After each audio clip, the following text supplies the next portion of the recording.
2 days ago, a U.S. District Court judge in Maryland began to consider the dilemma of a man who is fighting to get back the job he was hired for. The case has broad ramifications for a minority group which may number as high as 10% of the population. More than the career of one man is at issue here. What may be on trial is the right of any person to hold a job regardless of the nature of his or her private life. The drama is being played out in a suburban community of 40,000, 16 miles from Washington. This is Parkland Junior High School, Montgomery County, Rockville, Maryland. Last September, the school hired a new teacher, a young graduate of Penn State University. His name is Joe Acanfora, and he was hired to teach 8th grade science. But a month after he began, the school board relieved him of his classroom duties, put him into a behind-the-scenes job where he would have no contact with children. And they went further. They told Joe Acanfora he could not enter the school if there were children present. The school board claims it was simply exercising its right to transfer personnel as it sees fit. Joe Acanfora says he was relieved of his classroom duties because he is a homosexual. But Joe Acanfora wants to teach, so much so that he is now suing the school board for violating his constitutional rights. Many of my friends have asked me why I'm doing this, why I just don't go someplace and be a teacher and not let the gayness enter into it at all. But the fact is that I'm gay, just like the fact is that other teachers are straight, are heterosexual. And I'm sure a heterosexual teacher isn't going to live his life a complete lie and hide what he is, and I have no intentions of doing that either. I have every right to be what I am. I have every right to be a teacher, and I plan on doing both. Acanfora does not flaunt his homosexuality, neither does he hide it. As an undergraduate at Penn State, he took part in a gay activist organization, signed a petition, and that later was his undoing. Pennsylvania authorities refused to grant him a teaching certificate. He sued and won. But by then he was already teaching in Maryland. When the case was reported in the papers, it was seen by Montgomery County officials and Acanfora was removed from class. Joe Acanfora is 22. He comes from Bricktown, New Jersey. His father is a truck driver who, when he learned of his son's homosexuality, said, "I loved him then, I love him now." Parkland school officials and the County Board of Education refused to discuss the case of Joe Acanfora. Parents are divided on the question of homosexuals in the classroom. The minister at Montrose Baptist Church nearby is the Reverend Robert Crowley. He reinforces his own views with Holy Scripture. Here's a man who has openly come out defying the laws of God and the moral standards of the Judeo-Christian ethic. And so what are we supposed to do? Open the door and let him go right back in the classroom? I say absolutely not. We should treat this person as an individual for whom Jesus Christ died for and loves. But at the same time, we have a whole classroom of pupils who likewise need to be taught and protected and shielded from this kind of homosexuality. Would teachers themselves agree with this opinion? We asked 3 of them how the Parkland faculty reacted to Joe Acanfora's removal from the classroom. We took around a teacher petition. It was from the professional staff, and it said that we thought that his removal was unjust. And 61 out of 83 teachers signed the petition, meaning that they were in agreement that they thought it was unjust. I think anytime somebody's civil rights are violated for any reason, you begin to feel threatened because you begin to feel that your civil rights may be violated at some time. What was he like as a teacher? He was doing a good job in the short time I was able to observe him. Planned well, had good objectives, prepared well in advance, no complaints. He was just a nice fella, you know, and the kids saw him that way. And I think that if somebody were to imitate Joe, it would be to imitate him in this nice manner that he has. I don't know, just something about him. He knew how kids thought, because he just Here's Like a good he teacher. acted like he was a kid once too, you know. Like, and he treated us like people, not just like little kids. I didn't even know anything. We I didn't didn't know even- he was I didn't even homosexual know until it was anything. in the papers and all. Right. Yeah. Until I got kicked out of class. Couldn't teach anymore. When he was let go, did the school tell you why? No. No. They tried to hide it from everybody. Yeah. It Why was you- hush hush and all this stuff. Tell us about that. Tell me about that. Well, like we went to see our counselor, me and some of the other people, and she didn't, didn't really want to talk about it. Like we said, we wanted to get a petition around. She goes, well, I'm sorry, this isn't going to do any good. You might as well just not worry about it. There's nothing you can do. What happened to the petition? Like, well, we got them into the Board of Education, but they probably, I think they just threw him away. Didn't even bother with him. Like they probably thought, well, a bunch of kids. I know, and what's then, good about a what's bunch of good, kids? about the kids. What do they have to do with it? She acted like it was a sin.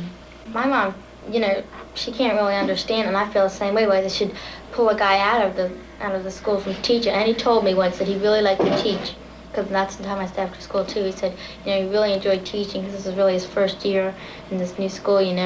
He said he really liked it a lot, and that got me mad because they took him out of there, and he never did anything to any student. He attacked a student or something, just he's That'd be attacking. different. But then you couldn't keep him in school if he tried to do something.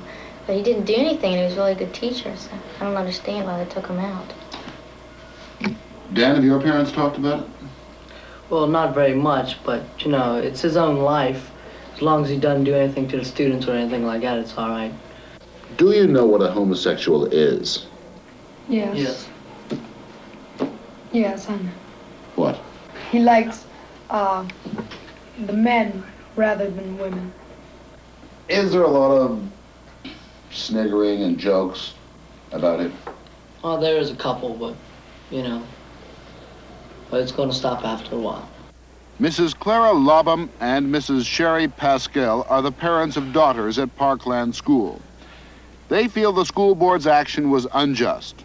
And even if the Acanfora case had involved a woman, a lesbian, they say they would have felt the same. His influence on my child was good. She came home interested in her science class, eager for the next day.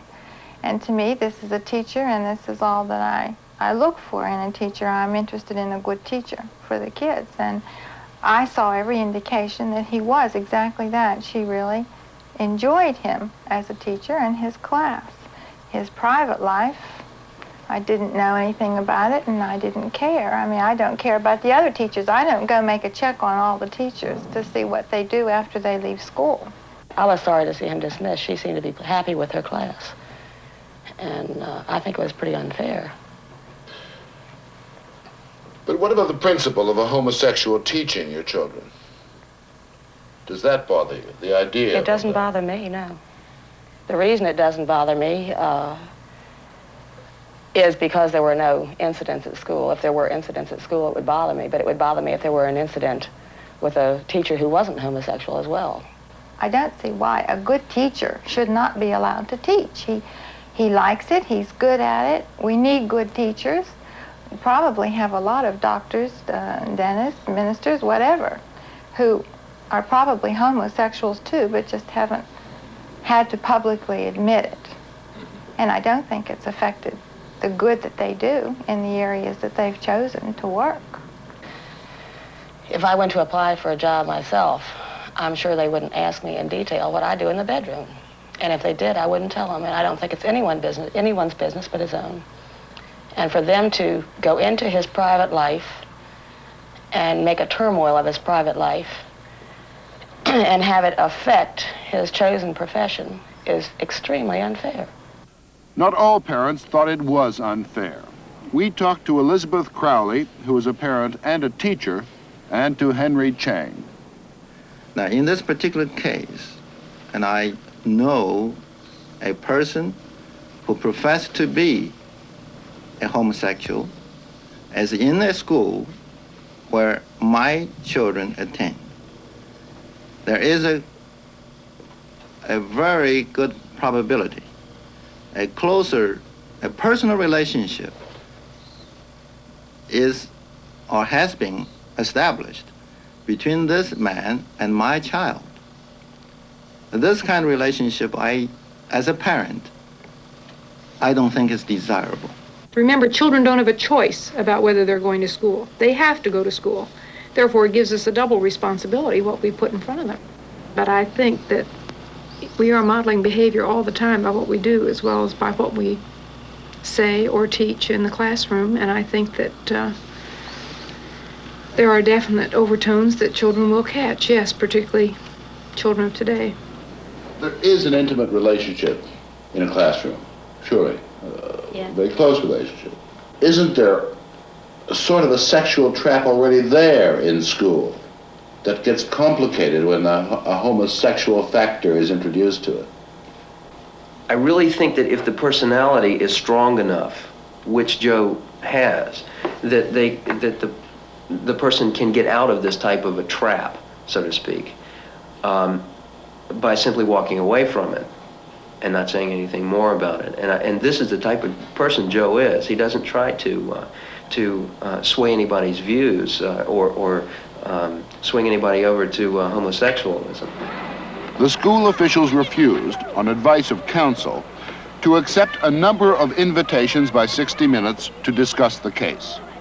But we've learned that the school board has a policy of not knowingly hiring homosexuals as teachers. Had Acanfora never admitted to being a homosexual, it's likely they would not have made an issue of it. So they chose to get Joe Acanfora out of the classroom in the fear of having a homosexual in daily contact with boys of an impressionable age. In short, they decided to be cautious. Do you feel that your private or your public life indeed might corrupt a young person? No, I have never brought my private life into the classroom, my sexuality or any other part of my private life into the classroom, or discussed sexuality with any of my students, either here or in Pennsylvania. And so, in fact, I would say I've never even talked to other teachers about it. And there was no way known in the school system that I was gay until the school system decided to transfer me. Now, in your application, when you were applying for the job in Montgomery County, why did you omit to say that you had belonged to a homosexual organization?